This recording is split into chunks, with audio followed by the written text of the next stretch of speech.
औज़ु बिल्लाहि मिनश्शैतानिर्रजीम बिस्मिल्लाहिर्रहमानिर्रहीम। कल हम लोगों ने सूरह निसा के 17 रुकू सूरह निसा के 17 रुकू तक पढ़ लिया था और उसका ख़ुलासा एक खाका हमारे सामने आ गया था, जैसा कि हम करते चल रहे हैं। उसके बाद अब यहाँ से रुकू नंबर 18 से हमें अपनी बात शुरू करनी है। हस्ब मामूल बरकत के तौर पे चंद आयतें पढ़ के फिर हम इंशाअल्लाह अपनी बात शुरू करते हैं। अऊज़ु बिल्लाहि मिनश्शैतानिर्रजीम बिस्मिल्लाहिर्रहमानिर्रहीम। इन्नल्लाह ला यग़फ़िरु अन युश्रक बिही व यग़फ़िरु मा दून ज़ालिका लिमन यशा व मन युश्रिक बिल्लाहि फ़क़द ज़ल्ल ज़लालन बईदा। इन यदऊन मिन दूनिही इल्ला इनासन व यदऊन इल्ला शैतानन मरीदा। लअनहुल्लाहु व क़ाल लअत्तख़िज़न्न मिन इबादिका नसीबन मफ़रूज़ा वलउज़िल्लन्नहुम वलउमन्नियन्नहुम वलआमुरन्नहुम फलयुबत्तिकुन्न आज़ानल अनआम वलआमुरन्नहुम फलयुग़य्यिरुन्न ख़ल्क़ल्लाह वमन यत्तख़िज़िश शैतान वलिय्यन मिन दूनिल्लाहि फ़क़द ख़सिर ख़ुस्रानन मुबीना। सूरह निसा का ये 18वां रुकू यहाँ से शुरू हो रहा है। अब तक जो हमने सूरह निसा की आयतें पढ़ी थी तो उसमें बाज़ हमारे सुनने वालों का ये ख़याल था कि इसमें ख़वातीन के मुताल्लिक़ कई बातें आ गई हैं और कई ऐसी बातें आ गई हैं जो आम तौर पर पेश आती रहती हैं, जिनकी ज़रूरत पड़ती रहती है, तो उनको तहरीरी शक्ल में पेश कर दिया जाए वो फ़िलहाल वो बहुत मुश्किल है हमारे लिए। लेकिन ये कि मुख्तलिफ़ किताबों में ये तमाम चीज़ें अगर हम ढूँढें तो हमें मिल जाएंगी। इसलिए सबसे पहले तो मैंने जो अर्ज़ किया था कि all India Muslim personal law board की वेबसाइट पर थोड़ी तवज्जो दें हम लोग। उस वेबसाइट पर हमारे ख़ानदानी मसाइल के मुताल्लिक़ अच्छा ख़ासा मवाद उर्दू में, अरबी, इंग्लिश में, शायद हिंदी में भी मौजूद है और छोटी छोटी किताबें हैं। वो अहम बात यह है और बहुत ही मज़बूत किताबें लिखी गई हैं। और एक ज़रा मोटी किताब की मैंने गुजारिश की थी जिसकी हार्ड कॉपी ही लेनी चाहिए हम लोगों को, उसको घर में रखना चाहिए।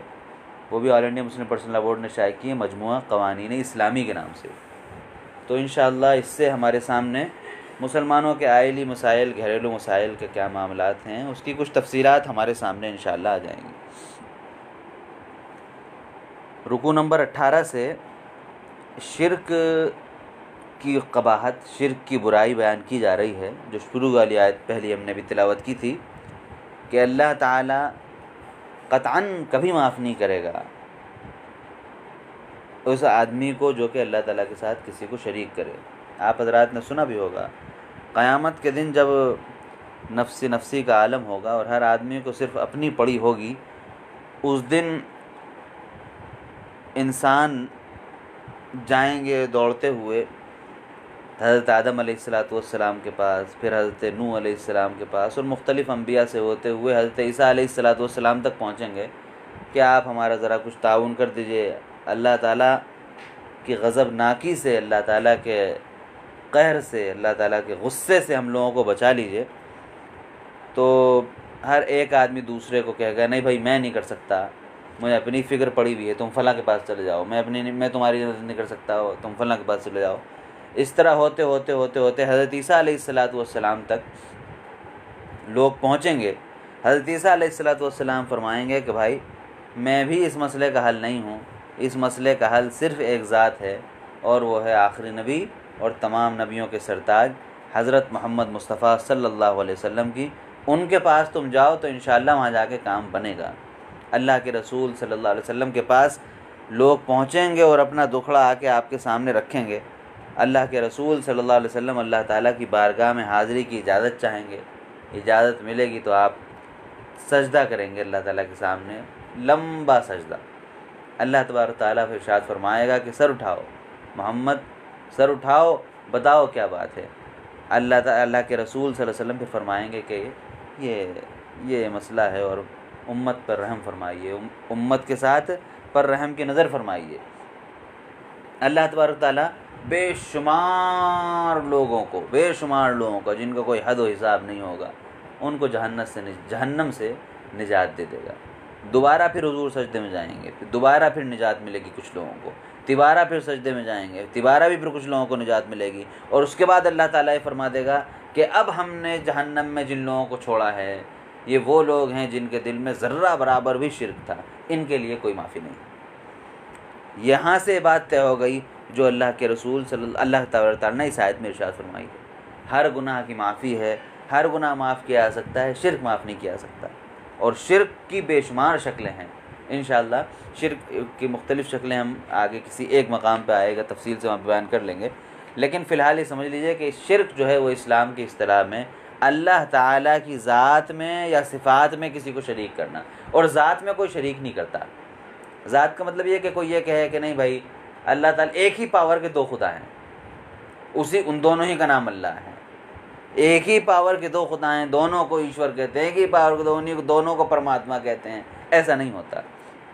शिर्क जो हकीकत में पाया जाता है वो सिफ़ात का पाया जाता है, खूबियों का, कि खुदा के अंदर ये सिफ़ात हैं, खुदा के अंदर ये खूबियाँ हैं, तो ये खूबी फ़लाँ के अंदर भी आ गई है।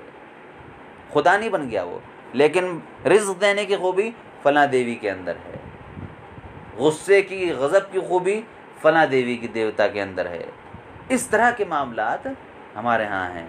और हमें कोई चीज़ करनी है, हमें कोई परेशानी है, हमें कोई तकलीफ़ है कि भाई ये काम हमारा कौन कर सकता है, इसके लिए हमें फ़लाँ दरगाह पे जाना चाहिए, फ़लाँ बाबा से जाके गुजारिश करेंगे तो काम बन जाएगा। ऐसे ऐसे मनाजिर आपको नज़र आएंगे कि आपकी रूह कांप जाएगी।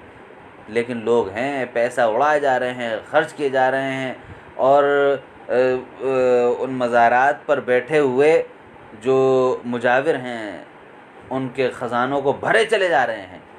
लेकिन कभी इस बात की एक लम्हे के लिए भी तौफ़ीक़ नहीं होती कि अल्लाह तबारक व तआला की बारगाह में हाज़िर हों, अपने आमाल का जायज़ा लें, देखें, अल्लाह ताला को राज़ी करने वाले काम करें, और फिर खुलूस से, ठंडे दिल से, इत्मीनान से, पूरे एतमाद के साथ अल्लाह ताला से दुआ करें, अपनी ज़रूरत को पूरा हुआ पाएंगे। लेकिन ऐसा नहीं करते। तो याद रखिए कि शिर्क की जितनी किस्में भी हैं वो सब की सब इसके अंदर आ गई हैं। अल्लाह तबारक ताला शिर्क को क़तअन माफ़ नहीं फरमाता। इसीलिए उस हदीस में है कि जिस आदमी के दिल में शिर्क का एक ज़र्रा भी मौजूद है उसके लिए माफ़ी नहीं है, वो सबके लिए बर्बादी। इसलिए बहुत ज़्यादा हम लोगों को इससे डरना चाहिए। उसके बाद फिर यहीं पर यह बात भी हो गई है कि इंसान जो शिर्क करता है और गुनाह वगैरह जो करता है, ये बात पहले आ चुकी पहले पारे में कि जब अल्लाह ताला ने इंसान को बनाया था तो क्या क्या हुआ था, वहाँ थोड़ी तफसील से बात आई थी। तो शैतान ने फिर शैतान को पता है अल्लाह ताला बेहद रहम फरमाने वाला है, वहीं उसने जब उसको पता चल गया कि मेरा तो बेड़ा गर्क हो गया, तो उसने सोचा फिर बाकियों का बेड़ा क्यों ना गर्क करूँ, तो हम तो डूबे हैं सनम, तुमको भी ले डूबेंगे, मैं तो जाऊँगा ही जाऊँगा, मैं तो अब बचना नहीं है। तो क्यों ना ये जो मखलूक जिसकी वजह से, जिसको सजदा न करने की वजह से मेरे ऊपर ये मुसीबत आई है, इनमें से भी बहुत बड़ी तादाद को जहन्नम में ले जाऊँ। चुनांचे अल्लाह ताला की बारगाह में हाजिर होकर शैतान ने कहा कि मुझे उस दिन तक मोहलत दे दीजिए, उस दिन तक मुझे अज़ाब मत मुब्तला कीजिए, उस दिन तक मुझे जहन्नम में मत डालिए जब तक कि ये सब इंसान तेरी बारगाह में दोबारा ना आ जाएं। यानी जब इनका फ़ैसला हो तो मेरा फ़ैसला हो जाए। अल्लाह ताला ने कहा ठीक है जाओ, तुम्हें मोहलत दे दी हमने। चुनांचे शैतान का वादा यहाँ पर ज़रा तफसील से आया है कि शैतान ने ये वादा किया था और ये चीज़ें पेश आई थी, तो यहाँ शैतान की बातें थोड़ी तफसील से आई हैं। उसके बाद साथ साथ फिर ये भी स्पीकर सब लोग बंद कर लीजिए, बराह करम स्पीकर सब लोग बंद कर लीजिए। कई लोगों के स्पीकर अचानक खुल गए हैं। तो कहा कि अहले ईमान के साथ का बदला, अहले ईमान को क्या बदला मिलेगा, उसका भी तज़किरा यहाँ पर कर दिया गया है। थोड़ी सी तवज्जो रखें हम लोग तो स्पीकर हो जाता है। हम लोग आमतौर पर इन चीज़ों को, इन ऐप्स को यूज़ नहीं करते, तो उसमें कोई ऐसी बुराई की बात नहीं है, थोड़ी तवज्जो रखनी चाहिए बस ऐसे को। उसके बाद फिर रुकू नंबर 19 में यहाँ पर शौहर बीवी के कुछ और मसाइल का तज़किरा हो रहा है। मियाँ बीवी के साथ कुछ और मसाइल का तज़किरा किया जा रहा है। बिलखुसूस ये मसाइल ऐसे हैं, ये बात भी जहन में रखिए, जो उस ज़माने में ज़्यादा पेश आते थे, आज भी पेश आते हैं, लेकिन आज इतने पेश नहीं आते। आज के मसाइल थोड़े बदल गए हैं। भाई मिसाल के तौर पर आज का बड़ा मसला यह है कि शौहर बीवी जो है वो जॉब करना चाह रही है, क्वालिफाइड है, शौहर करने नहीं दे रहा है। ये एक बड़ा मसला है हमारे यहाँ का। आज का एक बड़ा मसला ये है कि एक घर में पूरा कुंबा रह रहा है, 7, 8, 10 फैमिलीज़ रह रही हैं, अब उसमें खूब सरपुटअव्वल हो रहा है, तो ये बड़ा मसला है। तो इस मसाइल थोड़े तब्दील हो गए हैं, लिहाजा ये मसाइल वो हैं जो उस ज़माने में ज़्यादा पेश आते थे, अब भी पेश आते हैं लेकिन इतने पेश नहीं आते हैं। उसके बाद इसमें ख़ास तौर पर आयत नंबर 133 पर ज़रा अपनी तवज्जो आप हज़रात थोड़ी सी ज़्यादा दें। इन यशा युज़हिबकुम अय्युहन्नास वयाति बिआखरीन वकान अल्लाहु अला ज़ालिका क़दीरा। ये बात कही जा रही है कि देखो ऐसा है, सारी कायनात का मालिक, आसमानों का, ज़मीन का, हर चीज़ का मालिक अल्लाह ताला है, और तुम्हें इंसाफ के साथ, सुकून के साथ, इत्मीनान के साथ अल्लाह ताला के फ़ैसला मानते हुए तुम्हें इस दुनिया में ज़िंदगी गुजारनी है। लेकिन ये याद रखो कि तुम अगर सब मिलकर भी अल्लाह ताला की इताअत और फरमाबरदारी के काम करते हो तो अल्लाह ताला का ज़र्रा बराबर कोई फ़ायदा नहीं होता। और सारी कायनात अल्लाह ताला के साथ कुफ्र करने लगे, शिर्क करने लगे, तो अल्लाह ताला का ज़र्रा बराबर नुकसान नहीं कर सकते। हाँ, ये ज़रूर हो जाएगा, अल्लाह ताला देखेगा कि भाई अब इनके अंदर खैर कबूल करने की सलाहियत नहीं रह गई, तो तुम सबको मंजरनामे से हटा देगा, भगा दे, भागना, चलो अब दूसरी कौम आएगी। तो अल्लाह ताला के ऊपर है। हम तारीख़ को देखें, अगर हम सिर्फ अपने अपने शहरों में देख लें, आपको हिंदुस्तान के अक्सर शहरों में बड़े बड़े खंडरात, बड़े बड़े महलों के, बड़ी बड़ी इमारतों के, बड़ी बड़ी चीज़ें मिल जाएंगी। या आप 10, 15, 20 साल पहले देख लीजिए कि हिंदुस्तान की सियासत पर, सियासी आसमान जो है उस पर कौन कौन लोग छाए हुए थे। आज अगर उनमें से कोई ज़िंदा हैं, और 2-4 हैं, एडवाणी, जोशी वगैरह जो ज़िंदा हैं, बिल्कुल वो क्या कहते हैं उनको, कि प्योन से ज़्यादा हैसियत नहीं रखते, जिनकी कोई हैसियत नहीं, ना उनका कोई बात का एतबार, ना उनके सुनने का। अपने लोगों में जी, जिनको पाल पोस कर बड़ा किया, उन लोगों के सामने एक बात अपनी ज़ुबान से नहीं खोल सकते, अपनी ज़ुबान से खोल के एक बात नहीं बयान कर सकते, कोई मशवरा ही नहीं लेता, पड़े रहते हैं। तो आज जो लोग नज़र आ रहे हैं वो लग रहा है कि वाह भाई वाह, तो बिल्कुल पता नहीं क्या हो गया इनकलाब। अगले 5-10 साल में देख लीजिएगा इंशाअल्लाह, फिर अलग लोग आएंगे। तो ये मंजरनामा बदलता रहता है, कभी कोई आता है, कभी कोई आता है, ये सब चलता रहता है। अल्लाह ताला के लिए कोई बहुत बड़ी बात नहीं है, बहुत ही मामूली बात है अल्लाह ताला के लिए। लिहाजा अगर हम अल्लाह ताला की इताअत नहीं करते तो कोई हम खुश ना हो कि वह हम कोई बड़ा नुकसान कर रहे हैं। अल्लाह मियाँ का, अल्लाह ताला का कोई नुकसान नहीं हो रहा है। उसके बाद फिर साहब यहाँ पर एक बात कही गई है,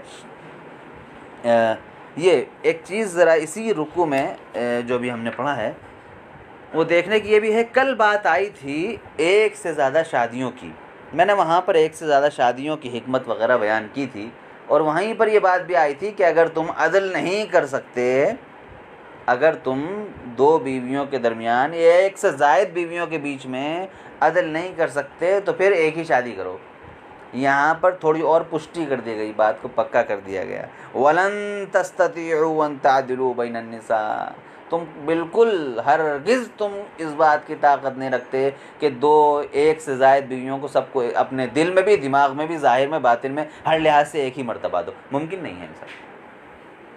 भाई मिसाल तौर पर इंसान के माँ हैं, बाप हैं, आप पूछिए भाई दोनों में से किसका अदब एहतराम, भाई दोनों का, आदमी सबका अदब एहतराम कर रहा है, लेकिन दिल से उसके अंदर जाके पूछिए, किसी एक की तरफ झुकाव ज़रूर होता है थोड़ा सा, इसमें कुछ हर्ज नहीं है। भाई बहनों में होता है अदब, एहतराम, प्यार, मोहब्बत, हंसी मजाक, वो सब है, लेकिन किसी एक आदमी की तरफ झुकाव ज़्यादा होगा, वो फितरी चीज़ है। वही बात यहाँ कही जा रही है कि अगर तुम में से कोई चला के लाओ 1 से ज़्यादा बीवियाँ हैं, सबको बिल्कुल एक बराबर में रखूँ, एक मर्तबा दूंगा, ये मुमकिन नहीं है, हरगिज़ तुम ऐसा नहीं कर सकते हो।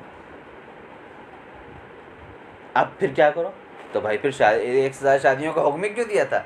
अब अल्लाह तबारक तआला यहाँ पे फरमाता है कि अगर ऐसा नहीं कर सकते तो कम से कम ऐसा ना हो कि खुली हुई जानिबदारी करने लगो, खुली जानिबदारी करने लगो, ऐसा ना करना हरगिज़। यानी हाँ, मानिए गर्मी के दिन आ रहे हैं, 5 किलो आम आए साहब और आके रखे गए, और आपने साहब कह दिया आकर के भाई ये 5 किलो आम उन वाली के लिए, आपके लिए नहीं, चलिए हटिया से पीछे जाइए।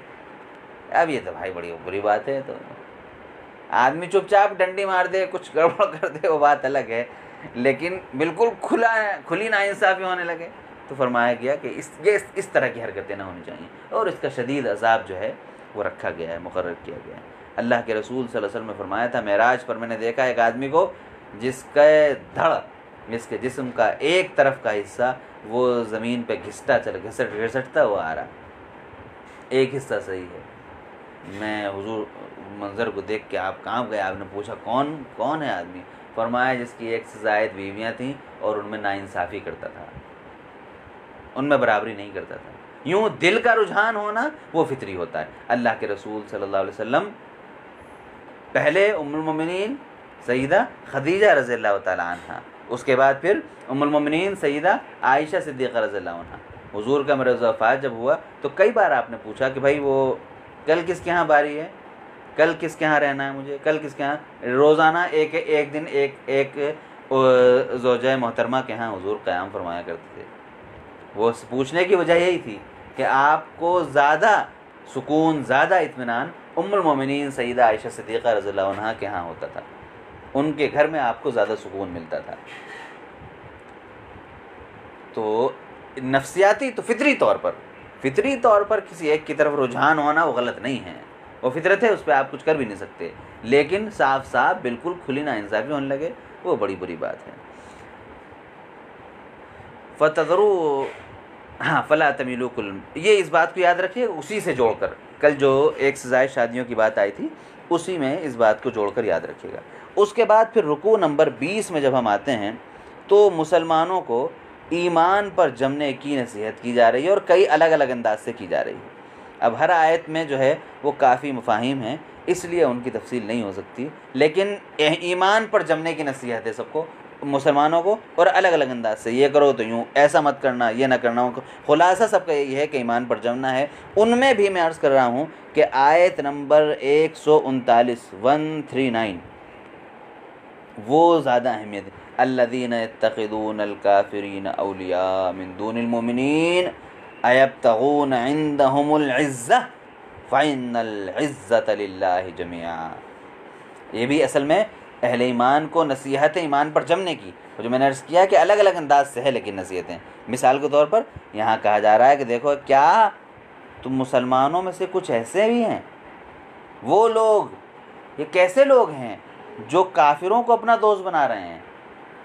अब आप कहेंगे भाई हम तो हिंदुस्तान में रहते हैं, बहुत सारे से दोस्ती होती है। ये दोस्ती वो दोस्ती नहीं है, वो दोस्ती जिसमें आदमी के आमाल मुतासर होने लगे, आदमी के अकायद मुतासर होने लगे, आदमी की तहज़ीब ख़त्म होने लगे, आदमी के अपना तमद्दुन, अपनी तहज़ीब, अपने इस्लामी रसूम उसकी जो थी वो मुतासर होने लगे। आप किसी गैर मुस्लिम के यहाँ गए, आपने देखा साहब कि वो कोई देवी है, उस पर दिया विया जला रहे हैं, आपने कहा लाई हम भी हैं, ऐसी कौन सी बात है, आप तो हमारे दोस्त हैं, लाई हम भी जलाएंगे। ये हरकतें, इस तरह की चीज़ें जो हैं उनसे रोकने की बात की जा रही है कि ये ताल्लुक़ हो सकता है। भाई अल्लाह के रसूल सल्लल्लाहु अलैहि वसल्लम जब इस दुनिया से तशरीफ़ ले गए तो आपकी ज़रा रहन किसके यहाँ रखी हुई थी, गिरवी किसके यहाँ रखी हुई थी? एक यहूदी के यहाँ रखी हुई थी, आपका पड़ोसी था, उससे आपके मामलात आमतौर पर रहा करते थे। दुश्मन से तो आदमी मामलात नहीं करता। हुजूर ख़ुद तशरीफ़ ले जाया करते थे। जिस बुढ़िया के यहाँ वाक़या जो बहुत मशहूर है, जिस बुढ़िया की इयादत करने के लिए हुजूर तशरीफ़ ले गए थे, कि बहुत पक्की मोमिना कानिता थी, नहीं, उस वक्त तक इस्लाम नहीं लाई थी, हुजूर के रवैये से मुतासर के बाद में इस्लाम लाई। इस तरह के बेशुमार वाक़यात हैं। तो ताल्लुक़ रखना या कम से कम नसीहत और दावती नुक्ते नज़र से, अपने किरदार से मुतासर करने की नज़र से, मुख्तलिफ़ ज़रियों से, हिंदुस्तान में बिलख़ुसूस मिसाल तौर पर कोई ऐसा मामला है जिसमें हमें मिलकर तहरीक चलानी चाहिए, NRC वगैरह का ऐसा ही मसला था, तो उसमें अब आप किसी गैर मुस्लिम के साथ दिन रात घूम रहे हैं, आप गड़बड़ है कुछ। या माजी में जंग आज़ादी में हमारे उलमा की एक बड़ी जमात ने फ़ैसला किया कि भाई हमें कांग्रेस के साथ रहना है, अब वो दिन रात गांधी जी के साथ सफ़र होते थे। तो वो उस एक छोटा सा वाक़या सुन लीजिए।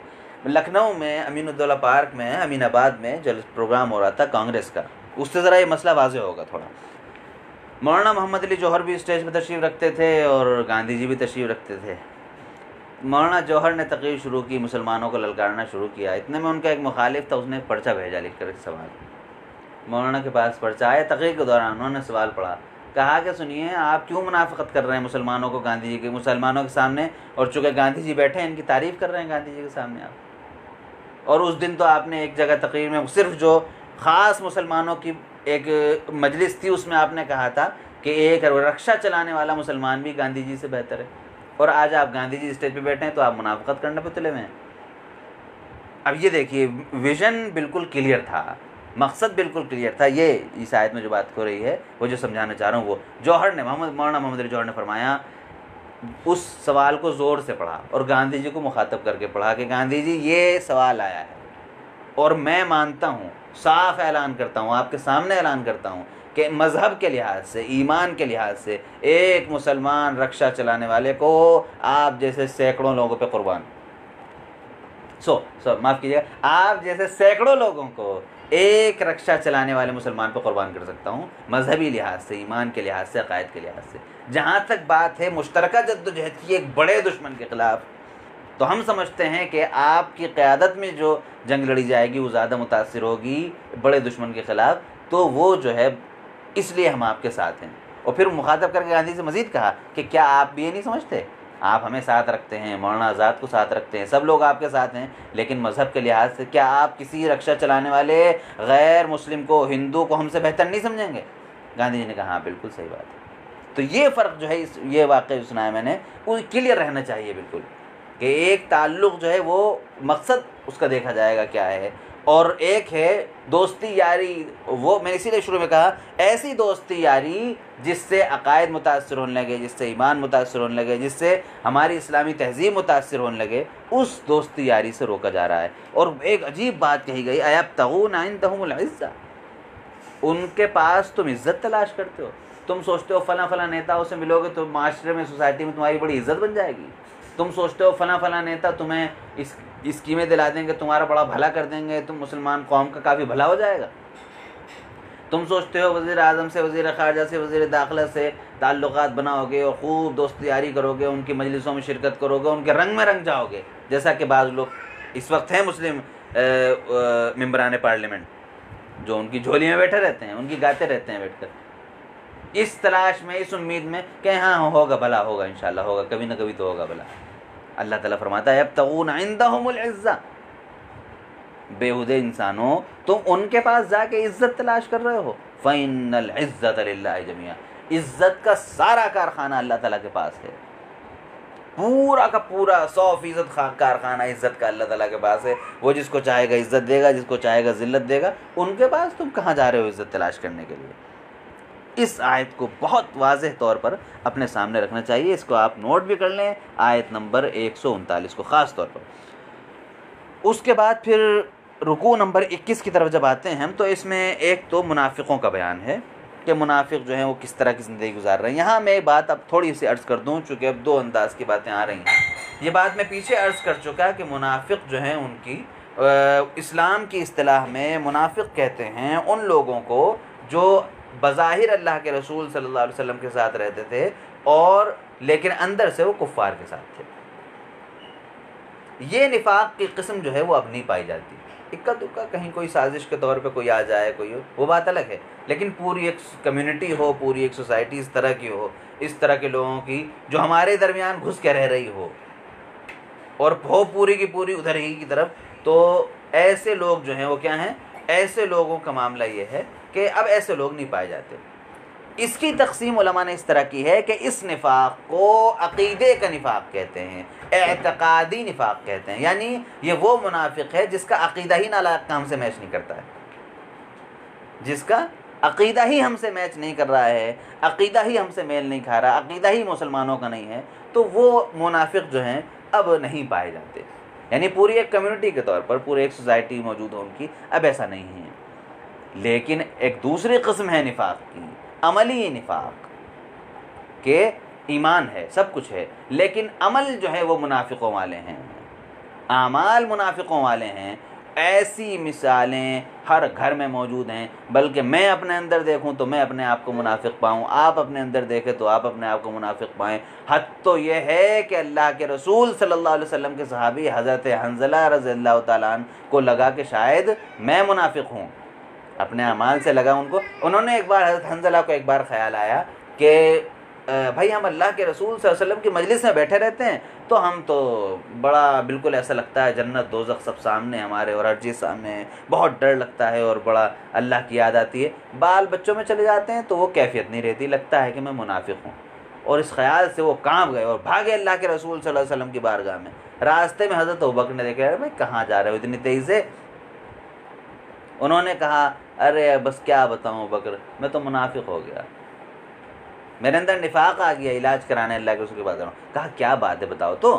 हज़रत अबू बकर, याद रखिए, तमाम मखलूक़ात में नबियों के बाद सबसे अफजल तरीन मखलूक हज़रत सिद्दीक़ अकबर रज़ी अल्लाह तआला अन्हु की। हज़रत अबू बकर ने फरमाया कि क्या बात है? कहा कि भाई ये कैफियत है मेरी, इसलिए मुझे यकीन हो गया है कि मैं मुनाफिक हो गया हूँ। हज़रत अबू बकर ने भी फरमाया कि अच्छा ये बात है, ये बात है तो भाई ये कैफियत तो मेरी भी होती है, इसका मतलब है कि मेरे अंदर भी निफाक हो गया।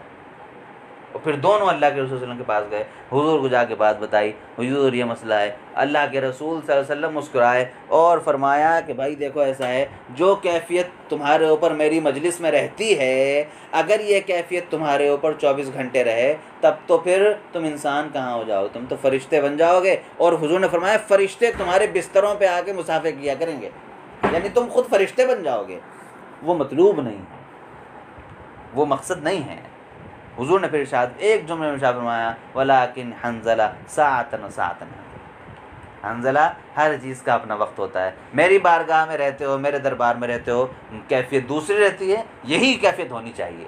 अपने घर बार में जाते हो, बाल बच्चों के साथ खेलते हो कूदते हो, वहाँ वही होना चाहिए। हज़रत अबू बकर का वाक़या, उसी के साथ हज़रत हंज़ला का वाक़या। दूसरी अजीम तरीन हस्ती सैयदना फ़ारूक़ आज़म हज़रत उमर फ़ारूक़ रज़ियल्लाहु तआला अन्हु, जिनके बारे में हुजूर ने फरमाया था मेरे बाद अगर कोई नबी होता तो उमर होते, क्योंकि उसके अंदर ऐसी हिकमत और ऐसी हिकमत है उस आदमी के अंदर है, अगर मेरे बाद कोई नबी होता तो उमर ही होते। वो शख्सियत सैयदना फ़ारूक़ आज़म की क्या फरमाती है? हज़रत फ़ारूक़ आज़म, अल्लाह के रसूल सल्लल्लाहु अलैहि वसल्लम ने हज़रत हुज़ैफ़ा बिन यमान रज़ियल्लाहु तआला अन्हु को मुनाफिकों के नाम बता रखे थे। मदीना मुनव्वरा में जितने मुनाफिक थे सबको बता देता कि ये सब मक्कार हैं, लेकिन ये राज है, बताना मत किसी को। हज़रत उमर फ़ारूक़ रज़ियल्लाहु तआला अन्हु से ये तो नहीं कहते थे कि राज खोल दो, लेकिन ये बार बार कहते थे, हुज़ैफ़ा ज़रा मुझे बता दो, खुदा के वास्ते इतना तो बता दो कि कहीं उसमें मेरा नाम तो नहीं है, मेरा नाम तो नहीं है उस फहरिस्त में, ये बता दो। तो ये जो निफाक था ये कौन सा था? ये आयत अमल का निफाक था, जिससे ये बुजुर्गान दीन डरते थे। हम लोगों को कितना डरना चाहिए हम सोच सकते हैं। हज़रत अबू बकर जैसी हस्ती, हज़रत उमर जैसी हस्ती, हज़रत हंज़ला जैसी हस्ती, वो सहाबा कराम जिनकी 100% परवरिश हुजूर के सामने हुई, हुजूर की जानशीन है, हुजूर की यार गार, और न जाने क्या क्या क्या क्या, और दोनों खुसर हैं हुजूर के, हज़रत अबू बकर भी हज़रत उमर भी। ये दोनों हजरात भी अगर डरते हैं तो हम जैसों को कितना डरना चाहिए। लिहाजा यहाँ से दो किस्में कर लीजिए निफाक की। एक निफाक है अक़ीदे का निफाक, एतक़ादी निफाक, जो अब नहीं पाया जाता है पूरी एक कम्युनिटी के तौर पर, इक्का दुक्का कहीं कुछ हो सकता है। लेकिन दूसरा निफाक है कौन सा? आमाल का निफाक, वो हमेशा रहेगा, क़यामत तक रहेगा, और हर आदमी को उससे परहेज़ करना चाहिए, डरते रहना चाहिए, और हम सबको अपना जायज़ा लेते रहना चाहिए, जिस तरह से कि ये बुजुर्गान दीन लिया करते थे, जो मैंने वाक़यात आपको सुनाए। तो यहाँ पे बात आ रही है कि उनकी एक अलामत ये भी है कि नमाज़ें पढ़ने आते हैं तो बड़े ढीले ढीले सुस्त रहते हैं। सब जायज़ा ले लें अपना, मैं भी ले लूँ, आप ले लें, कोई शायद ही बच पाए उस खाने में आने से। वला युराउन अन्नास, रियाकारी के चक्कर में सब करते हैं, और अल्लाह ताला को बहुत कम याद रखते हैं, अल्लाह ताला को ज़िक्र बहुत कम करते हैं। ये सारी किस्में जो हैं, सारी अलामतें वही हैं। बहरहाल बात बहुत लंबी हो जाएगी। तो इस पूरे रुकू में, रुकू नंबर 21 में मुनाफिकीन का जिक्र है। दो किस्में मैंने बता दी हैं आपको। आयत नंबर 168 जल्दी से 148 जल्दी से आप एक बार देख लें उसको कि मा यफ़अलुल्लाहु बिअज़ाबिकुम इन शकरतुम व आमनतुम व कान अल्लाहु शाकिरन अलीमा ला युहिब्बुल्लाहुल जहरा बिस्सू। अच्छा 148 ये वाली है, 6ठे पारे की पहली आयत। इसमें ख़ास बात ये कही गई है कि ये मुनाफिक जो थे, यानी ये अक़ीदे वाले मुनाफिक जो बदतरीन मुनाफिक थे, इनके बारे में भी अल्लाह तबारक तआला ये फरमा रहा है हुजूर से कि देखो ये बात अच्छी नहीं है कि तुम इनमें से जिसकी कोई बुराई देखो तो उसको खुलेआम बयान करो। बुराई देख लो तो उसका तस्करा खुलेआम ना होना चाहिए, इस्लाह की गरज से तो होना चाहिए, किसी को महफूज रखने की गरज से तो होना चाहिए, लेकिन खुलेआम अरे भाई मैंने तो कल इसको देखा था, ऐसा ऐसा कर रहा था, ऐसा फरमाया कि ये मतलूब नहीं है। हज़रत शाह अब्दुल कादिर मोहद्दिस देहलवी ने लिखा है कि यही गीबत है, गीबत इसी का नाम है कि किसी के अंदर हमें कोई चीज़ नज़र आए जिस पर कोई बात बन सके, अच्छी है बुरी, किसी भी बुरी ऐसी बात जो उसको नागवार हो, उसकी नज़र में नागवार हो जो बात, ऐसी बात बिस्सू बुराई की चीज़ जो है, ऐसी किसी बात का तस्करा किसी की गैर मौजूदगी में करना, वो क्या है? गीबत है। सहाबा कराम ने पूछा अल्लाह के रसूल उसके अंदर अगर वो बुराई हो तो क्या? हुज़ूर ने फरमाया तभी तो गीबत है। फरमाया और अगर अच्छा बुराई ना हो तो क्या? कहा फिर तोहमत है। यानी तस्करा होना ही नहीं है किसी के पीठ पीछे। और हमारा, आपका, हम सबका बेहतरीन मशगला जो है वो यही है। इससे सबको बहुत ज़्यादा डरने की ज़रूरत है। उसके बाद फिर रुकू नंबर 22 की तरफ हम आते हैं, और रुकू नंबर 22 में अहले किताब का तस्करा है तफसील से, उसको हम पूरा छोड़ देते हैं कि उनके जो कई मामला जो गुजर भी चुके हैं उनका थोड़ा सा वजाहत के साथ है कि उन्होंने ये रवैया इख्तियार किया, अल्लाह ताला ने ये एहसान किया उन पर, लेकिन उन्होंने उसके जवाब में ये रवैया अल्लाह ताला के साथ रखा और अल्लाह ताला का नुकसान कर रहे थे। वो सोच रहे थे कि अल्लाह ताला का कुछ नुकसान कर रहे हैं। ये बात इसलिए बताई गई ताकि ईमान पुख्ता करने की बात पीछे आई थी कि ये चीज़ें तुम मत इख्तियार कर लेना अहले किताब की तरह। फिर रुकू नंबर 23 में ख़ास तौर पर आयत नंबर 170 में आप जब पहुँचेंगे, अल्लाह दूसरे रसूलों का तस्करा किया गया। रुकू नंबर 23 की बात है, इन्ना औहैना इलैका कमा औहैना, जहाँ से रुकू नंबर 23 शुरू हो रहा है। बहुत सारे नबियों का तस्करा करने के बाद अल्लाह के रसूल सल्लल्लाहु अलैहि वसल्लम का तस्करा आता है आयत नंबर 170 में, या युहन्नासु, के पहले फ़ला नबी आए, फ़ला नबी आए, फ़ला नबी आए। वो चैन चलती चली आ रही थी। अब उस चैन की आखिरी कड़ी मोहम्मद सल्लल्लाहु अलैहि वसल्लम के सामने, ए लोगो, ए इंसानों, अब तुम्हारे पास एक रसूल आ चुका, सच्ची तालीमात लेकर आ चुका है, उस पर ईमान लाओ, इसी में तुम्हारा भला है, खैरुल लकुम, यही तुम्हारे लिए बेहतर है, उसी पर ईमान ले आओ और उसी की इताअत करो। अगर नहीं मानोगे तो तुम अल्लाह ताला का कुछ नहीं बिगाड़ सकते। वहीं तकफुरू, अगर नहीं मानते हो तो याद रखो अल्लाह ताला को तुम्हारी इबादत की ज़रूरत भी नहीं है, उसका तो सारा आसमानों में ज़मीन में जो कुछ है सब उसी का है। लिहाजा अगर मानते हो तो अपना ही भला करते हो, अल्लाह ताला का भला नहीं करते। रुकू नंबर 24 जो इस रुकू का इस सूरत का आखिरी रुकू है, उसमें ख़ास तौर पर हज़रत ईसा अलैहिस्सलातु वस्सलाम का ज़िक्र करके, हज़रत ईसा अलैहिस्सलातु वस्सलाम का ज़िक्र करके ये बात कही जा रही है, या अय्युहन्नास क़द जाअकुम बुरहानुम मिर रब्बिकुम व अंज़लना इलैकुम नूरम मुबीना। तुम्हारे पास अल्लाह ताला की तरफ से एक दलील पहुँच चुकी, अल्लाह के रसूल सल्लल्लाहु अलैहि वसल्लम की ज़ात गिरामी, और हमने तुम्हारे ऊपर एक खुला हुआ नूर नाजिल फरमाया, कुरान करीम। लिहाजा तुम्हें क्या चाहिए? तुम्हें चाहिए कि अल्लाह को मजबूती से पकड़ लो, अल्लाह के रास्ते को पर जम जाओ, अल्लाह ताला पर ईमान ले आओ, और जो रसूल तुम्हारे पास लाए हैं उसको पकड़ के चिपक जाओ, उसको छोड़ो मत, तो इंशाअल्लाह अल्लाह ताला तुम्हारे ऊपर बड़ा फजल फरमाएगा। इस तरह से ये सूरत हमारी ख़त्म हो गई है। आखिरी आयत जो ज़रा लंबी है उसमें एक विरासत का मसला आखिर में फिर बयान किया गया, जैसा कि शुरू में तफसील से आए थे। एक मसला है जो आखिर में बयान किया गया। आखिर में बयान इसलिए किया गया कि उस वक्त सहाबा कराम ने हुजूर से पूछा था कि इस मसले को ज़रा बता दिया गया है, उसका जवाब यहाँ पर दिया गया है। ये इस तरह सूरह निसा हमारी ख़त्म हो गई। सूरह माइदा यहाँ से शुरू हो रही है, मदनी सूरत है, इसके अंदर 16 रुकू हैं। इंशाअल्लाह उसका कुछ हिस्सा आज हम पढ़ लेंगे। सबसे पहले सूरह माइदा मैंने अर्ज़ किया कि मदनी सूरत है। मक्की और मदनी सूरत की तारीफ़ हम पहले कर चुके हैं, और इस सूरत में काफ़ी बहुत सारे अहकाम बयान किए गए हैं। मैं पहले बता चुका था आपको कि आम तौर पर जो मदनी सूरतें हैं उनमें अहकाम होते हैं, बड़ी तादाद, अक्सरियत अहकाम की होती है। चूँकि एक स्टेट वजूद में आ रहा था, एक सोसाइटी, मुस्लिम माशरा वजूद में आ रहा था, इसलिए यहाँ पर इस तरह की चीज़ें ज़्यादा होती हैं सूरह इन मदनी सूरतों में। यहाँ से चलिए अब शुरू करते हैं। या अय्युहल्लज़ीना आमनू औफ़ू बिल-उक़ूद, ए ईमान वालों वादे पूरे किया करो, जो वादे भी करो उनको पूरा करो। पहला वादा वो है जो हमने रूहों आलम अरवाह में किया था, रूहों की दुनिया में किया था।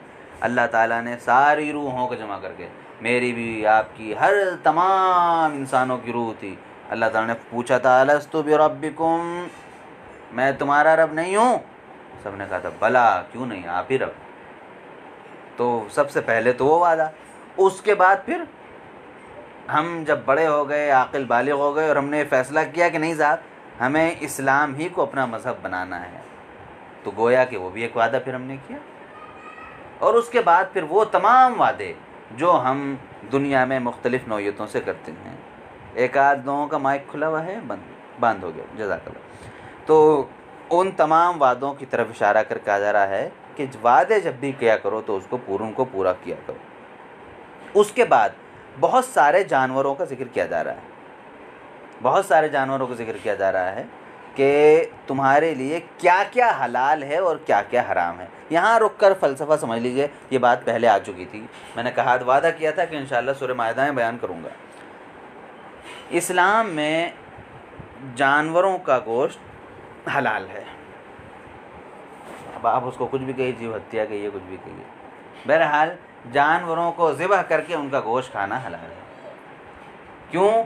इस्लाम का कहना यह है, इस्लाम का मानना यह है कि पूरी कायनात इंसान की खिदमत के लिए पैदा हुई है, क्योंकि इंसान अशरफुल मखलूक़ात है। लिहाजा यहाँ से हमें पता चलता है कि इंसान को जो एहतराम, जो स्टेटस इस कायनात में इस्लाम देता है, कोई और मज़हब नहीं देता।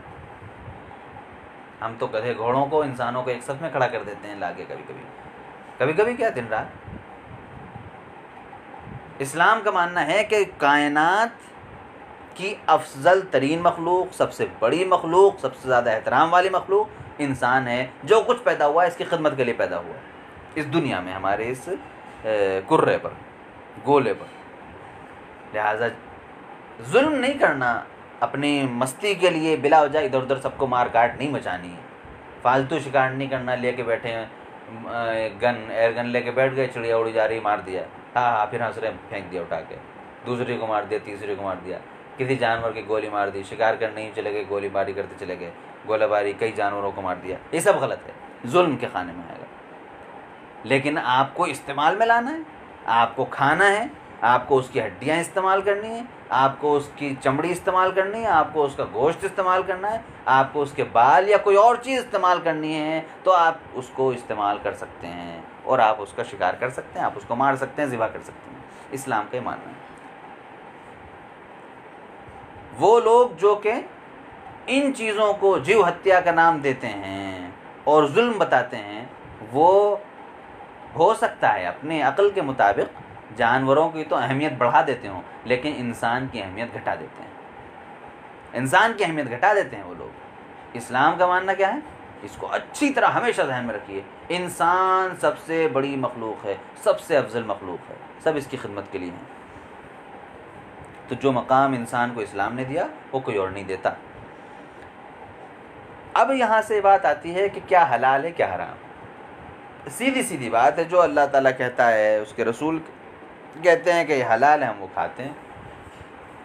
जिसको उसने मना किया, उसके रसूल ने मना किया, हम उसको नहीं खाते। अक्ली दलीलें हैं, मंतिकी लॉजिक है हमारे पास, लेकिन उससे पहले एक मुसलमान का अक़ीदा होना चाहिए कि कोई लॉजिक हो ना हो, अल्लाह ने कह दिया, रसूल ने बता दिया, बात ख़त्म हो गई, हमें यही करना है। जिसको चिल्लाना है चिल्ला, इसको हंगामा करना है करे, यही हमारी सोच है, यही हमारी बुनियाद है। असल हमारे ईमान का ये मेयार होना चाहिए। लॉजिक जो है वो बयान ये की जाती है, और हकीकत ये है, दो तरह की चीज़ें, दो तरह के जानवर इस्लाम में हराम हैं।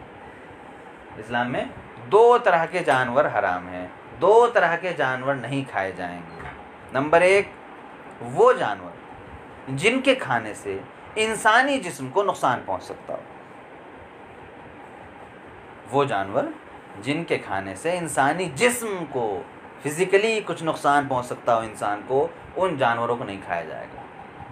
जैसे बहता हुआ खून है, नुकसानदेह होता है, उसको हराम कर दिया गया।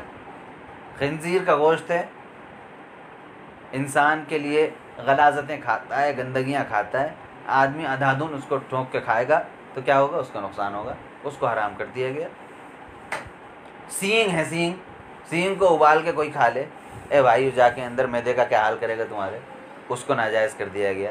बाल हैं, जाहिर बात है नुकसान पहुंचाएंगे, उनको नाजायज़ कर दिया गया। वगैरह वगैरह, इस तरह की बेशुमार चीज़ें आप देखते चले जाइए हराम।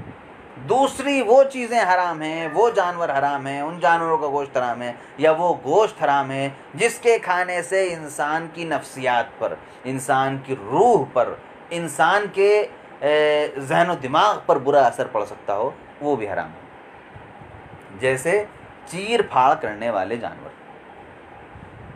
ये बात तयशुदा है कि आदमी जिस जानवर का गोश्त खाता है, जो चीज़ें उसके पेट में जाती हैं उसका असर उसकी शख्सियत पे पड़ता है। बिल्कुल सीधी सीधी बात है, सब मानते हैं इसको। जिस जानवर का गोश्त आदमी खाता है उस जानवर का मिजाज का मतलब वो भैंसा नहीं बन जाता, वो गधा घोड़ा नहीं बन जाता, वो बकरा नहीं बन जाता, भेड़ नहीं बन जाता। लेकिन अगर आदमी का गधे का गोश्त खा रहा है, गधे के ऊपर ग़बावत, बेवकूफ़ी, हिमाकत गालिब है गधे के ऊपर, दुनिया मानती है, इसमें तो कोई इनकार नहीं। आदमी उसका गोश्त ज़्यादा खाएगा, उसका असर उसकी शख्सियत पे पड़ सकता है, पड़ नहीं सकता, पड़ेगा, इसलिए उसको हराम कर दिया गया। शेर का गोश्त खाएगा, चीर फाड़ करने वाले दरिंदों का, परिंदों का आदमी गोश्त खाएगा, उसका असर उसकी शख्सियत पे पड़ेगा, उसके मिजाज में तशद्दुद, उसके मिजाज में जुल्म व जबर पैदा होगा। उन सब चीज़ों को हराम कर दिया गया। ये दो बातें याद रखने की हैं, एक बात के अंदर दो बात, दो तरह की चीज़ें, दो तरह के गोश्त हराम किए गए हैं। एक वो जिनके खाने से जिस्म को नुकसान पहुंचता हो, दूसरे वो जिनको खाने से रूह को नुकसान पहुंचता हो। खिंजीर एक ऐसा जानवर है, सूअर, जिसके खाने से जिस्म को भी नुकसान पहुंचता है, रूह को भी नुकसान पहुंचता है।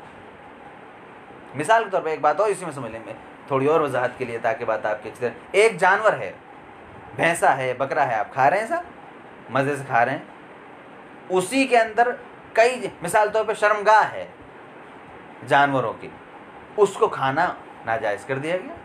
क्यों? क्योंकि जाहिर बात है आदमी उन चीज़ों को खाएगा तो उसका जहन थोड़ी देर के लिए उधर मुंतकिल होगा जो उस चीज़ की असल है, और जब वहाँ जहन जाएगा तो आदमी के दिल में एक लम्हे के लिए ही सही फसाद का आना ज़रूर, गलत ख्याल किसी भी शक्ल में आए इस्लाम बर्दाश्त नहीं करता, और इंसान के जिस्म पर गलत असर किसी भी शक्ल में पड़े इस्लाम बर्दाश्त नहीं करता। इसलिए बस ये समझ लीजिए, इसलिए दो इस तरह के जानवरों को हराम किया गया। यहाँ वही जानवर गिनाए गए। हमारे यहाँ जो जानवरों को हलाल करने का तरीक़ा है उसकी वजह यही है कि फासिद खून, बहने वाला खून जो है वो सारा निकल जाए। मानिए किसी जानवर की गोली लगी, कोई जानवर कहीं से गिरा और अभी तड़प रहा है, मरा नहीं था, जब तक हिल रहा है उसका अंदर खून हिल रहा है, लेकिन अगर वो मर गया तो खून जमना शुरू हो गया अंदर, उसके वो बहने वाला खून, गंदा जो खून था, वो उसके जिस्म का हिस्सा बन जाएगा। इसलिए उसके मरने से पहले हमने उसकी शहरक जो है उसको काट दिया, और सारा खून जो बहने वाला था बाहर निकल गया। अब हम उसको खा सकते हैं। मछली के अंदर बहने वाला खून नहीं होता, इसलिए उसमें हमें ज़िबा करने की ज़रूरत नहीं है। इस तरह की बेशुमार चीज़ें, बहुत तफसील हो जाएगी, लेकिन ये यहाँ पर बताना ज़रूरी था। इतनी वजाहत के साथ जानवरों की वजाहत कलाम पाक में कहीं और नहीं है कि ये हलाल है, ये हराम है, ये हलाल है, ये हराम है। इसको ख़ास तौर पर अगर आप हज़रात चाहें, शौक़ हो आपको, तो इसको ख़ास तौर पर देखें। यानी एक तो पहली आयत सूरह माइदा की, और उसके बाद आयत नंबर 4, ये पहली और चौथी आयत। इसी में एक बात का और तज़किरा है, वो जानवर भी हराम कर दिए गए जिन्हें शिर्क की बुनियाद पर ज़िबा किया गया था। आप कहेंगे अरे भाई वो तो भैंसा था, बकरा था, तो उसको क्यों किसी देवी पर ले जाके ज़िबा किया, तो क्या बिगड़ा? हाँ, जब तुम उस जानवर को खाओगे तो तुम्हारे दिमाग में तसव्वुर आएगा काली मैया पे चढ़ा हुआ गोश्त है, तो हो सकता है जहन में ये भी ख्याल आएगा, और बिल्कुल आएगा ख्याल कि चलो वही काली मैया के सदक़े में खाने को तो मिला, यही मामला ख़त्म हो गया, ईमान से निकल गया। फ़लाँ बाबा के नाम पर ज़िबा किया गया है, उनसे ये मुरादें मांगने के लिए ज़िबा किया गया है। ईसाल सवाब वगैरह की बात नहीं कर रहा हूँ, उनसे फ़लाँ मुरादें मांगने के लिए उनकी चौखट पे ज़िबा किया गया था, उसका गोश्त है। जाहिर बात है दिमाग जब खाओगे तो शिर्क का जज्बा तो पैदा होगा ही जहन में, और शिर्क का गुज़र तो होगा ही, इसलिए वो जानवर भी हराम कर दिए गए। लिहाजा इस बात को अच्छी तरह से समझें। ये इसके अंदर एक आयत है, आयत नंबर 5 जो है सूरह माइदा की, माफ़ कीजिएगा, आयत नंबर 4 उसका एक हिस्सा तो वही है जो मैंने बताया आपसे, और शायद मैं नंबर गलत कर रहा हूँ, जी जी, अच्छा वो 2 को मैं 3 पढ़ रहा था, वो बहुत बारीक लिखा हुआ है। तो ये जो मैं अर्ज़ कर रहा था, पहली आयत और तीसरी आयत में जानवरों का जिक्र है।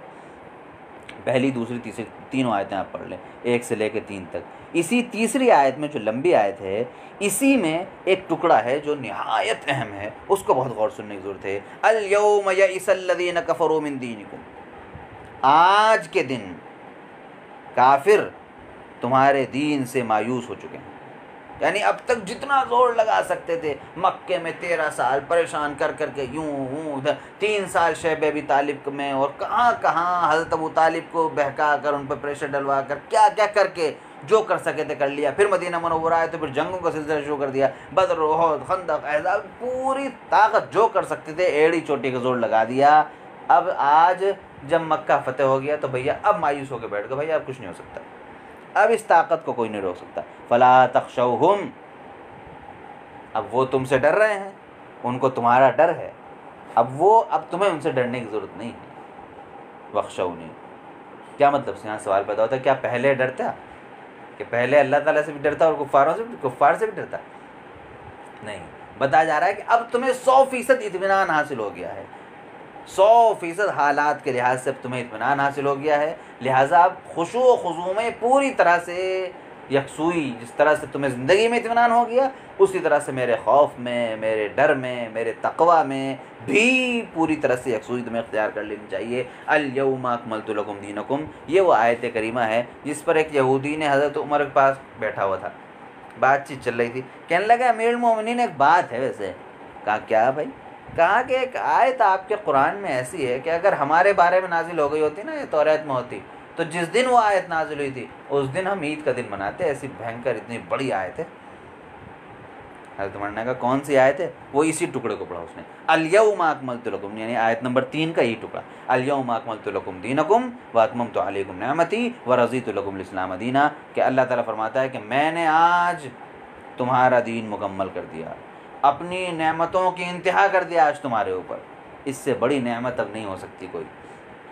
और तुम्हारे लिए मज़हब के तौर पे मैंने जो इस्लाम चुना है, यानी इस्लाम तो शुरू से है। हज़रत, ये बात क्लियर रखिए, सब लोग अच्छी तरह जहन में रखें, बिलखुसूस जो आलिम नहीं है वो लोग इस बात को अच्छी तरह समझें। हज़रत आदम से लेकर अल्लाह के रसूल हज़रत मोहम्मद मुस्तफ़ा सल्लल्लाहु अलैहि वसल्लम तक तमाम अम्बिया का मज़हब इस्लाम था। एडिशन बदलते जा रहे थे, नुस्खे बदलते जा रहे थे, अंदाज बदलता जा रहा था, माहौल के लिहाज से अहकाम इधर से उधर होते जा रहे थे, लेकिन मज़हब वही था, यानी अकायद वही थे, तौहीद, रिसालत, आखिरत वगैरह, ये तमाम चीज़ें वही थी। तो फरमाया कि आज जो ये हमने इस्लाम का जो ये मुहम्मदी एडिशन है, जो फाइनल एडिशन है, जो बिल्कुल अपने आखिरी शक्ल में अभी इस्लाम तुम्हारे सामने आया है, ये अब मैं मुंतखब किया है मैंने कि अब क़यामत तक यही तुम्हारा मज़हब रहेगा, अब कोई चेंजिंग, ज़र्रा बराबर कोई तब्दीली नहीं हो सकती। हज़रत उमर रज़ियल्लाहु तआला अन्हु ने जब उस यहूदी की बात को सुना, फरमाया कि हाँ अच्छा ये बात है। फरमाया कि तुम्हें मालूम नहीं है आयत कब नाजिल हुई थी? कहा नहीं तो। कहा यौम आरफा को नाजिल हुई थी, और वो दिन हमारे लिए साल का बेहतरीन दिन होता है। अल्लाह के रसूल सल्लल्लाहु अलैहि वसल्लम पर यौम आरफा को नाजिल हुई थी। उस दिन हमारे यहाँ इतना बड़ा जश्न होता है कि पूरे साल में हमारे यहाँ कभी इतना बड़ा जश्न होता है। पूरी दुनिया से हुज्जाज किराम, आजकल 28 लाख, 30 लाख, 32 लाख तक लोग पहुंच जाते हैं, और सब के सब एक वक्त में मैदान अरफा में जमा होते हैं, अल्लाह ताला की तस्बीह बयान करते हैं। उसी मैदान में अल्लाह के रसूल सल्लल्लाहु अलैहि वसल्लम पर यह आयत नाज़िल हुई थी। तो ये सारी बातें जो हैं वो हैं। उसके बाद फिर आगे फिर कुछ हलाल और हराम जानवर जो हैं उनकी बातें आएंगी। रुकू नंबर 2 की तरफ जब हम आते हैं, रुकू नंबर 2, या अय्युहल्लज़ीना आमनू इज़ा क़ुमतुम इलस्सलात, यहाँ वज़ू का तरीक़ा बताया जा रहा है, वज़ू के फ़राइज़ बताए जा रहे हैं कि ये चीज़ें वज़ू में फ़र्ज़ हैं। हाथों को धोना, अपने चेहरे को धोना, माफ़ कीजिएगा, उसके बाद हाथों को धोना, हाथों को मतलब यानी कोहनियों तक हाथ जो धो जाते हैं, चेहरा मुकम्मल, कोहनियों तक हाथ धोना, और सर पर मसा करना, और टखनों तक पैर धोना। ये चारों चीज़ें ऐसी हैं जो फ़र्ज़ हैं। इनको हमारे लिए फ़र्ज़ किया गया। उसके बाद फिर वुज़ू तयम्मुम की बात आई वग़ैरह वग़ैरह।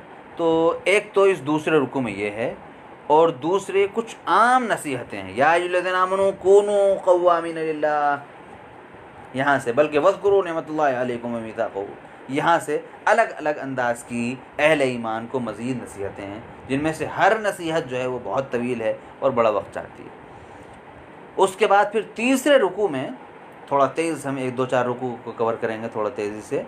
तीसरे रुकू में यहूद व नसारा, यहूदियों और ईसाइयों के अकायद की ख़राबियों का मज़ीद तज़किरा है कि उनके अंदर ये ख़राबियाँ मज़ीद पैदा हो गई थी और उनके अंदर ये बर्बादियाँ आ गई थी। ये मैं बार बार आपसे अर्ज़ कर रहा हूँ कि यहूदियों और ईसाइयों की ख़राबियाँ जो बयान की जा रही हैं उम्मत मुस्लिमा को होशियार करने के लिए, कि देखो अब सब कुछ हो गया, इस्लाम मुकम्मल हो गया, दीन मुकम्मल है, फ़ाइनल एडिशन तुम्हारे हाथ में है, अब तुम्हें यहाँ से ले जाकर क़यामत तक अपनी नस्लों तक इस मज़हब को मुंतकिल करना है। लेकिन ज़रा होशियार रहना, इन बुराइयों में न पड़ जाना, कहीं ऐसा हो जाए, ऐसा हो जाए, ऐसा हो जाए और तुम भी वही सब हरकतें करने लगो।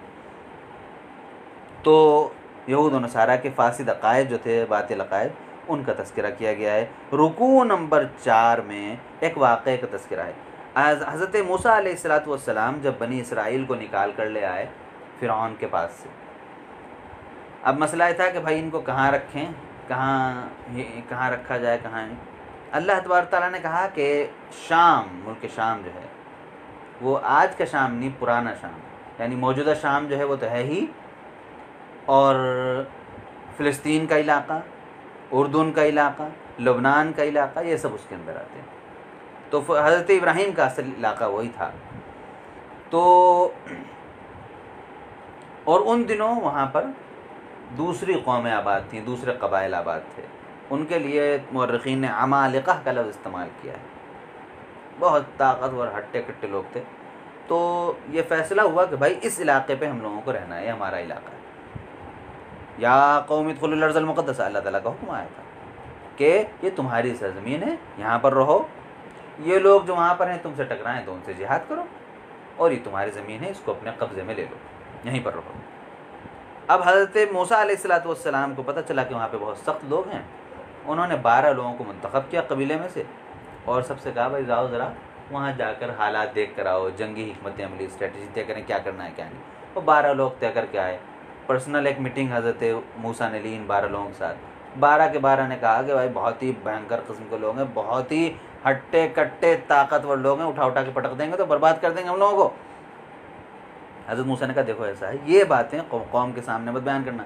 वो देख रहे थे, कब से झेलते आ रहे थे। उन्होंने कहा ये उनकी ख़तरनाकी वाली बातें किसी के सामने मत बयान करना, बस कहना कि हाँ बहुत आराम से हो जाएगा, ताकि ये लोग बस तैयार हों, मेहनत करें, अल्लाह ताला हमारे साथ है। सब ने कहा बिल्कुल बिल्कुल ठीक है। मीटिंग रूम से निकले, बाहर निकले, 10 के 10 फिर गए। 10 ने जाके पूरा हंगामा उठा दिया पूरी कौम में, अरे भाई वहाँ मत चले जाना जंग करने, बहुत ख़तरनाक लोग हैं। सिर्फ 2 थे बेचारे जो बाकी रहे। इसके जुर्म में उनको 40 साल मज़ीद भटकना पड़ा, जंगलात में इधर उधर यहाँ वहाँ भटकते रहे। उसके बाद फिर वो जो 10 लोग थे, उनकी नस्लों के लोग जो थे और वो थे, वो सब ख़त्म हो गए। वो 2 लोग जो थे जो हज़रत मूसा की हिमायत में थे, वो 2 बाकी रहे, फिर उनकी नस्लें रहीं। उनके साथ फिर हज़रत मूसा ये बनी इसराइल ने उनके साथ फिर जिहाद किया और उस इलाक़े को अपने कब्ज़े में लिया। तो यहाँ उस वाक़े की इस तरफ इशारा है कि तुमसे ये मामला हुआ था और तुम जो है नामर्दी दिखा के भागने लगे थे, तो वो सब वाक़यात याद करो। रुकू नंबर 5 में हाबिल काबिल का वाक़या है। ये बात याद रखने की है, दुनिया जब चली, दुनिया का निज़ाम जब शुरू हुआ, तो ज़ाहिर बात है दुनिया के निज़ाम, हज़रत हव्वा, हज़रत आदम, फिर उनसे औलाद हुई। अब आगे औलाद कैसे चलती? आगे औलाद चलाने के लिए उस हज़रत आदम की शरीयत में, हज़रत आदम को, बल्कि शरीयत ना कहें चूँकि बाकायदे की किताब नाजिल नहीं हुई थी, हज़रत आदम को इस बात की इजाज़त थी कि वो भाई बहन के दरमियान निकाह करा दिया करें, चूँकि उस वक्त वही एक खाली रास्ता था, जो थे हज़रत आदम ही के औलाद थे, तो ऐसा होता था। तो ये 2 बेटे थे हाबिल और काबिल। हज़रत शाह अब्दुल कादिर मोहम्मद ज़हरवी ने थोड़े वजाहत के साथ इस बात को लिखा है। तो उनमें से एक साहिबा से शादी के मामले में इख्तलाफ हो गया कि ये करे कि वो करे। हज़रत आदम ने फरमाया कि भैया लड़ने वड़ने की ज़रूरत नहीं है, नज़र मानो। उस ज़माने में नज़र मानी जाती थी, उसका तरीक़ा था, चलिए इसको छोड़ दीजिए। बहरहाल नज़र मानी, अल्लाह ताला की बारगाह में एक की नज़र कबूल हुई, दूसरे की नज़र कबूल नहीं हुई। इसने कहा अच्छा तुम्हारी शादी होगी, मैं तो नहीं होने दूँगा, और उसने जाकर उसको मार दिया। उसके बाद फिर वाक़या है कि अब जब मार दिया, पहली मर्तबा ज़मीन पर खून बहा था, पहली मर्तबा इंसान का खून टपका था ज़मीन पर। अब घबराना तो तयशुदा बात थी, आदमी सोचे क्या करूँ, कहाँ दबाऊँ, कैसे छुपाऊँ इसको, कुछ समझ में नहीं आ रहा है, कहाँ छुपाऊँ। इतने में देखा कि एक कौवा जो है वो गिरा पड़ा है, दूसरा कौवा आया, उसने मिट्टी खोदी और उसको वहाँ उसके नीचे ढांक दिया, मिट्टी के अंदर दबा दिया। वहाँ से यानी यहाँ इस बात का इशारा भी है कि जब आदमी बुरे काम करता है तो वो जानवरों से, चरिंद परिंद से भी बदतर हो जाता है। बुरा काम किया, नसीहत देने के लिए कौन आया? कौवा, बेचारा कौवा नसीहत देने के लिए आया। इससे इस बात का हमें इशारा मिला। बहरहाल उसके बाद हदीस में इस बात की वजाहत है कि क़यामत तक जितने कत्ल होते जाएंगे, कातिल को जो सज़ा मिलेगी वो तो मिलेगी ही, साथ साथ हज़रत इब्राहीम के उस बेटे को भी मिलेगी जिसने कत्ल किया था, उसका जुर्म उसके खाते में भी जाएगा।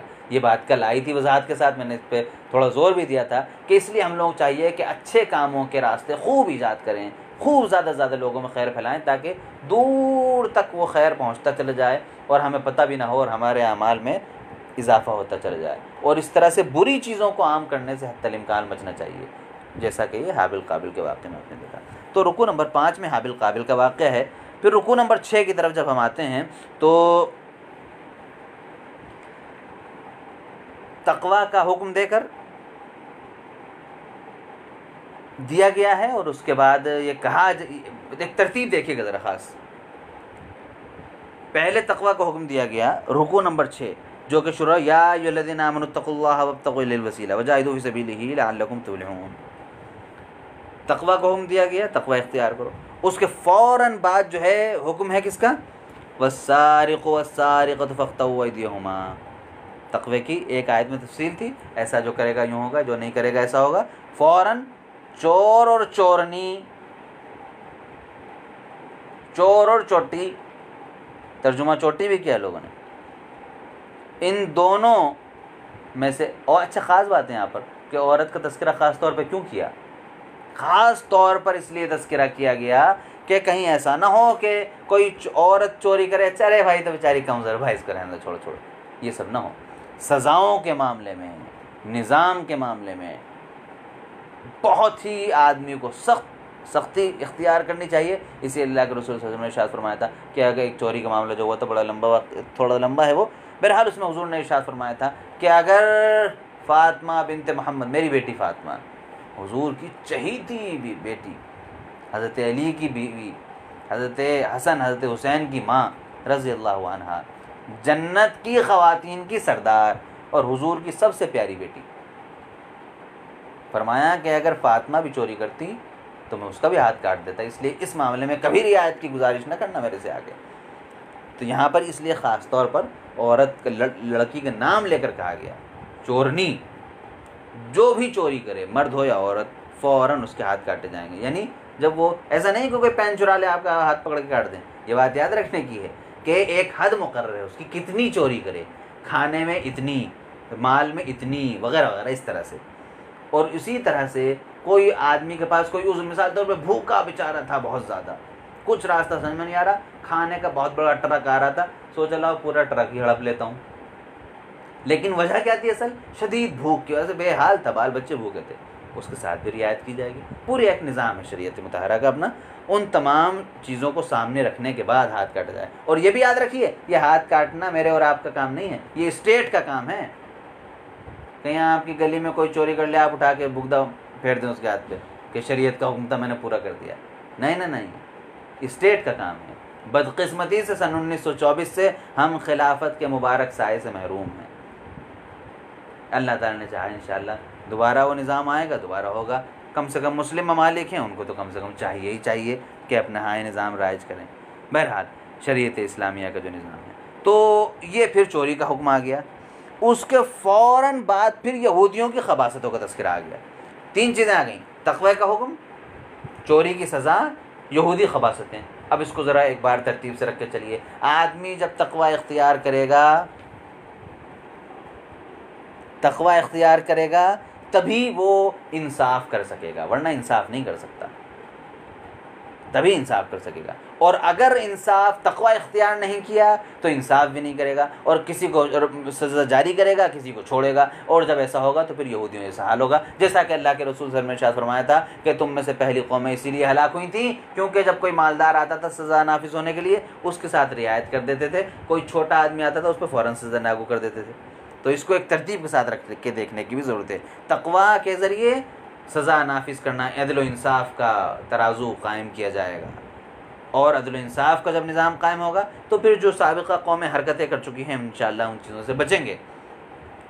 और इसका उल्टा करें, तकवा नहीं होगा तो अदल व इंसाफ नहीं होगा, अदल व इंसाफ नहीं होगा तो यहूदी खबासतें हमारे अंदर भी आ जाएंगी। उसके बाद फिर रुकू नंबर 7 में बड़ी ही प्यारी तरतीब, खूबसूरत तरतीब के साथ ज़िक्र किया गया तौरात का कि हमने नाजिल की और ऐसा ऐसा उसके कुछ मुताल्लिक़ात हैं। फिर इंजील का तज़किरा, हमने फिर इंजील नाजिल की और ऐसा ऐसा हुआ। और उसके बाद फिर तज़किरा है, ये रुकू नंबर 7 की बात चल रही है। उसके बाद फिर तज़किरा है कुरान करीम का, और ख़ास तौर पर फिर आयत नंबर 48 में देखेंगे तो जो ये कुरान वाले हैं यानी हम और आप, इन लोगों को कुछ ख़ास नसीहतें की गई हैं ताकि इनका हाल भी वैसा ना हो जैसा कि तौरात और इंजील वालों का हुआ। इनको कुछ ख़ास नसीहतें की गई हैं। वअंज़लना इलैकल किताब बिलहक़्क़ि मुसद्दिक़न लिमा बैन यदैहि मिनल किताब व मुहैमिनन अलैहि फ़हकुम बैनहुम बिमा अंज़लल्लाह। इस किताब के ज़रिए ही फ़ैसला होना चाहिए, तुम्हारे सारे मामलात में फ़ैसला इस किताब के ज़रिए होना चाहिए। हम आप देखते हैं कि हमारे फ़ैसले तो नहीं होते इस मामले में। शादी ब्याह किस तरह करनी है, कुरान से पूछा। अरे भाई कुरान से क्या, तुम तो मुल्ला ही बन गए बिल्कुल, कुरान से क्या पूछना। देखो भाई ये होता चला आ रहा है, आबा अजदाद से यही रस्म यही होगा, आपने कुरान को पीछे छोड़ दिया। तिजारत किस तरह करनी तो भाई कुरान में देखें क्या जायज़ है क्या। अरे भैया कुरान पे चलोगे फिर तो अमल हो गया, बगैर इंटरेस्ट के काम चलता नहीं, सूद के, उसको तो लेना ज़रूरी है। तो पता चला हमने फिर कुरान को छोड़ दिया। तो अपने मामलात में जब तक हम फ़ैसला कलाम पाक से नहीं लेंगे, अल्लाह और उसके रसूल की बारगाह में हाज़िर होकर जब तक हम अपने मामलात का फ़ैसला नहीं कराएंगे तब तक काम बन नहीं सकता। नहीं कराएंगे तो यहूद व नसारा ऐसा हाल होगा जैसा कि हो रहा है।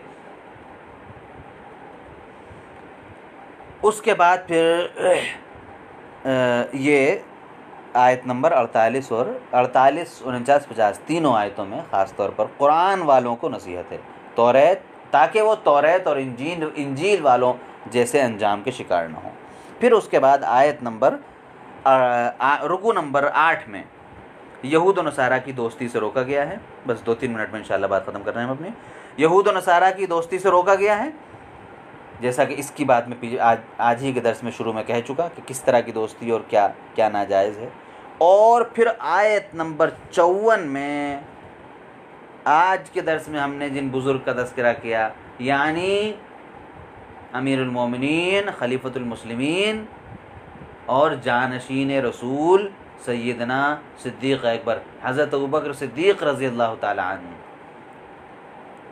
के एक इक़दाम की बशारत दी गई है आयत नंबर 54 में।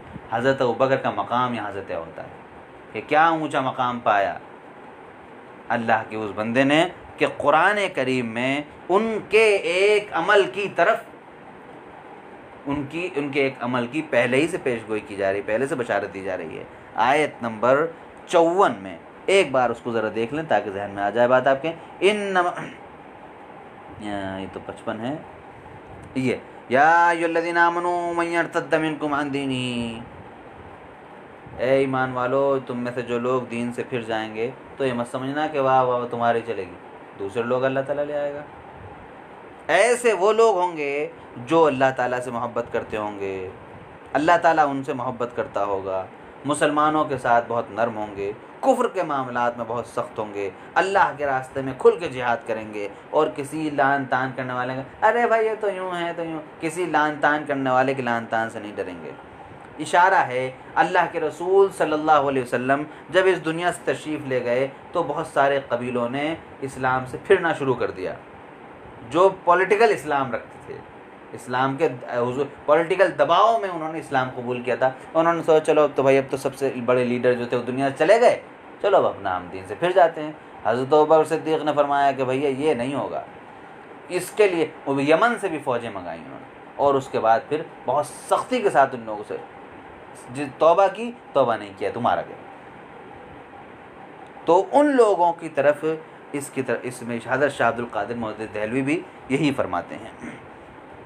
ये बात अर्ज़ कर दूँ, हज़रत शाह अब्दुल कादिर मोहद्दिस दहलवी को हम अपने दर्स में असल महवर, असल मरकज़ उन्हीं की तफसीर को बनाते हैं।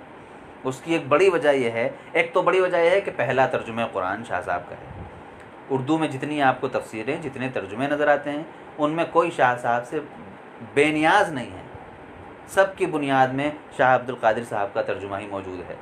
एक तो ये वजह है, और दूसरी एक वजह यह भी है कि शाह साहब किसी मसलक के, किसी फ़िरक़े के, किसी जमात के, किसी तंजीम के नहीं हैं, सबके हैं। हर आदमी अपने साथ लिए फिरता है, हर आदमी उनको अपने पलकों पर सजाता है।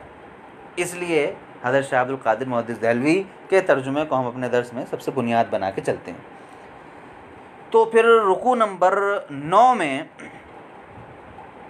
दीन को मजाक बनाने वालों, दीन को बहुत हल्के में लेने वालों का तस्करा है। ख़ास तौर पर मिसाल दी गई है यहूदियों की। उनसे कहा जाता था ये करो, अरे छोड़ो क्या करें, अरे ये करो। तो एक एक करके इस तरह से, और फिर इसका नतीजा उनके साथ क्या निकला, अल्लाह ताला का कैसा कैसा अज़ाब उनके ऊपर आया, उसका भी हल्का सा तस्करा है। वजअल मिनहुमुल क़िरदता वल ख़नाज़ीर, आयत नंबर 60 में, उनमें से बाज़ों को बंदर बना दिया गया, बाज़ों को सूअर बना दिया गया। ये तस्करा किसका है? बनी इसराइल का। क्यों? क्योंकि उन्होंने अपने दीन को मजाक बना, हर मामले को, अल्लाह ताला की बातों को हंसी मजाक में डालते थे, अल्लाह ताला की बातों को हंसी मजाक में डालते थे, इसलिए उनके साथ ही मामला किया गया। इसको बहुत ही ज़्यादा तवज्जो से हमें देखने की ज़रूरत है।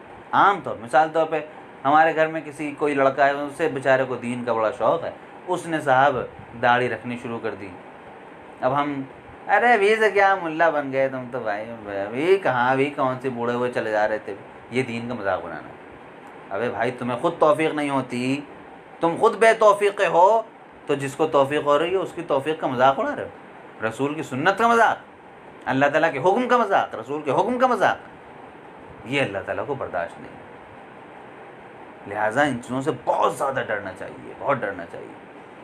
आम हमारे यहाँ मामलात में हज़रत थानवी ने लिखा है इस्लाह रसूम वगैरह में कि अगर शादी के वक्त, शादी हो रही है, दुल्हन सुबह से दुल्हन बनी बैठी है, शाम में रुखसती होनी है, तो लिखा है कि अगर बेचारी कहते हैं कि भाई ज़रा मुझे नमाज़ पढ़ने का वक्त है, वज़ू से करा दो, नमाज़ पढ़नी, तो बाकायदा ये अल्फाज इस्तेमाल किए हज़रत थानवी ने कि जो बुढ़ियाँ हैं वो काएँ करके उसके पीछे पड़ जाती हैं।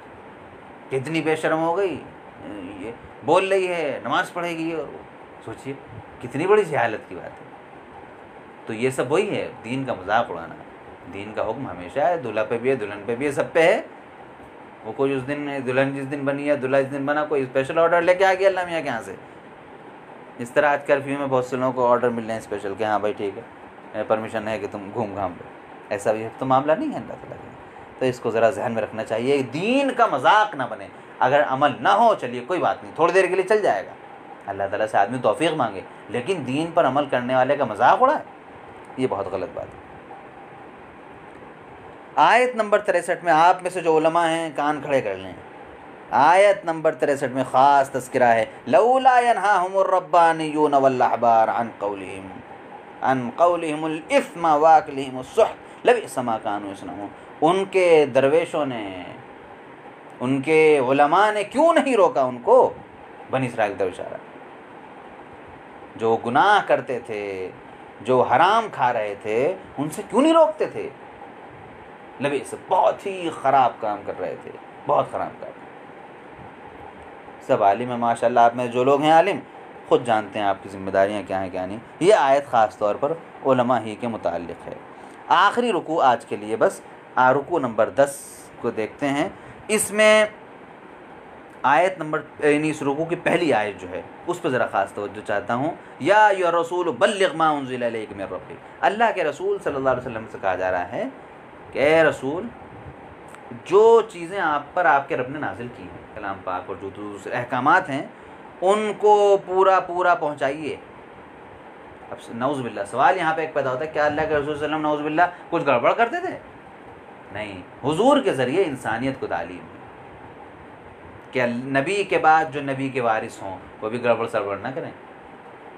नबी के बाद जो नबी के वारिस हों वो भी इस बात को गिरह में बांध लें अच्छी तरह से कि कोई चीज़ ऐसी ना होनी चाहिए जिसमें कोई गड़बड़ हो या जिसमें कोई दीन का हुक्म कोई दबा कर, किसी बात को छुपा कर, किसी चीज़ को बताना, इस तरह की हरकतें न करें। तो कहा कि जो कुछ बताया गया है उसको पूरा पूरा पहुंचाइए। अगर आप ऐसा नहीं करते तो आप रिसालत का हक अदा नहीं करते। आप में से जो उलमा हैं उनको इस आयत को समझना चाहिए इस तरह से कि अगर आप ये काम नहीं करते तो फिर आप रसूल की विरासत का हक अदा नहीं करते। और इंसानों से मत डरिए। इंसानों से क्या डरना? ये बोल दूंगा फलान नवाब साहब नाराज़ जाएंगे, फलां वज़ीर नाराज़ जाएगा, फलां सेठ साहब नाराज़ जाएंगे, चंदा रोक लेगा, ये गड़बड़ कर देगा। ये इनकी क्या हैसियत है? वल्लाहु यासिमुका मिनन्नास, इन नालायकों के शर से अल्लाह ताला बचाएगा आपको, उस पर भरोसा रखिए। तो इस आयत को, आयत नंबर 67 को ख़ास तौर पर देखने के बाद ये रुकू हमारा, फिर ये काफ़ी लंबा रुकू है हमारा, यानी तकरीबन 2.5 सफ़े का है, और जो छठे पारे के आखिरी सफ़े पे जाके ख़त्म हो रहा है आयत नंबर 77 तक। उसमें फिर यहूदियों के और ईसाइयों के जो गुलू आमेज़ अक़ायद थे उनका तज़किरा किया गया है। बिलख़ुसूस उन अक़ायद का तज़किरा है जो वो गुलू करते थे, चीज़ों को हद से आगे बढ़ाकर उन्होंने इख्तियार कर लिया था, उनका तज़किरा है। इस तरह से आज अल्हम्दुलिल्लाह तकरीबन ये समझिए छठा पारा है, एक सफ़ा बचा है, वो छठे पारे तक अल्लाह के फज़ल से हमारा दर्स यहाँ रुकता है। इंशाअल्लाह फिर कल हम आगे पढ़ेंगे। जज़ाकुमुल्लाहु खैर, अस्सलामु अलैकुम व रहमतुल्लाहि व बरकातुहू। ये उस पर